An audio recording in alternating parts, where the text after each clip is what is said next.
Deputeti i zgjedhur i PDK-s Artan Behrami ka reaguar lidhur me pëlqimin e një konsulli Gëzim Gashi ia bëri postimit të ku Thaçi akuzohet për vrasje e plaçkitje.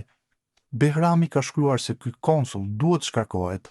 Presidenti Vjosa Osmani dhe Donika Gërvalla duhet ta shkarkojnë sot këtë konsullin e përgjithshëm me mandat të skaduar që pëlqen postimet e propagandës serbe dhe të gjykatës speciale.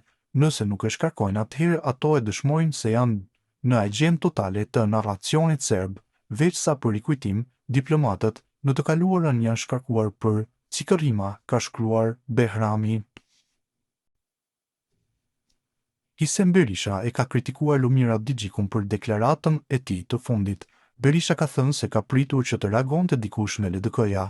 Ish-deputeti i PDK-s e ka quajtur kryetarin e LDK-s si njëri sorosian, të njëjtë me Kurtin dhe Osmanin.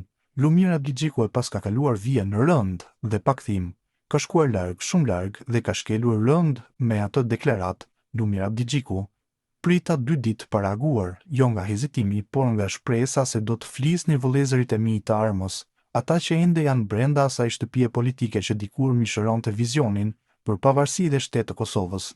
Prita që nga brenda LDK-s të vinte një reagim kundër një gjuhoj që thyen luftën, për çmon sakrificën dhe godet themelet mbi të cilat u ndërtua ky shtet. Por heshtja që mbretëroi brenda asaj shtëpie dikur rugoviane, tashmë nuk është më thjesht devijim filozofik. Ajo heshtje është rreshtim, është bërë një kundërshtare e luftës të lirisë, të pavarësisë dhe të vetë shtetit të Kosovës, një shtet që u ngrit mbi parimet rugoviane të lirisë, barazdisë dhe demokracisë. Përdorimi i termit mercenar në kuptimin e tij të pastër luftarak, person që lufton për para, pa ndjenjë detyre kombëtare, patriotike, adetare apo kushtetuese nuk është lapsus gjuhësor, është zgjedhje politike, është akt i qëllimshëm, është e shtënë me pushkë gjuetie, jo në thellëz, por në shqiponjat e lirisë.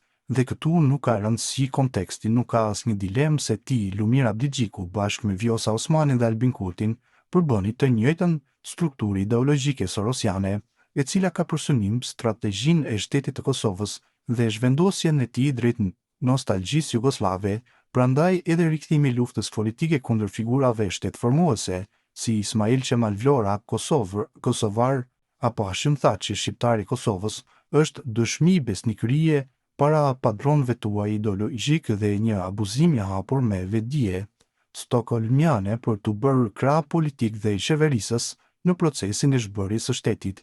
Ky mision mbi trinom tipik pravoslav Kurti, Osmani, Abdigjiku u dëshmoi qartë edhe në zgjedhjet e shkurtit 2025 kur refuzuat bashkimin e së djathës popullore dhe të djathës konservatore për ta bërë qeverinë, por për këtë rugovianët e vërtet, dishepujt e presidentit historik Ibrahim Rugova dhanë verdiktin e tyre më 28 dhjetor 2025.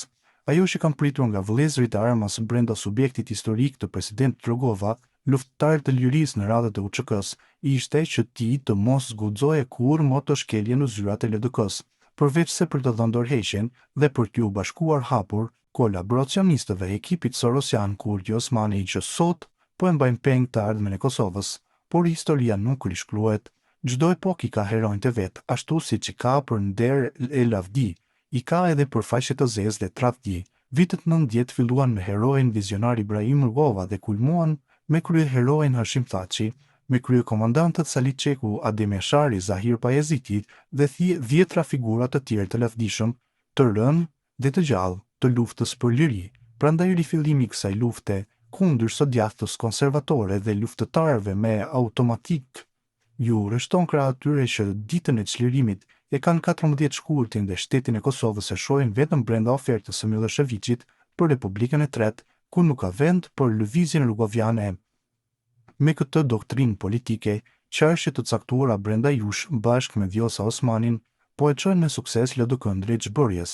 Nëse rifilloni me këtë propagandë, atëherë vazhdoni në misionin tuaj. Pritjet ishin të reflektoni që t'i bashkojnë forcat për ta shpëtuar shtetin nga zhbërësit që erdhën me revolucionin e shamijeve të kuqe.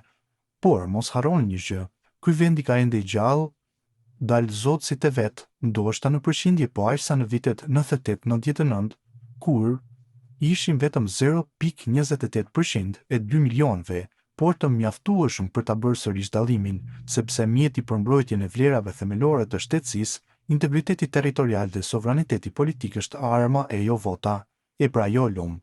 Ata nuk janë mercenarë, ata janë themeli mbi të cilin qëndron ende ky shtet, pavarësisht jush, shkruan ndër të tjera Berisha.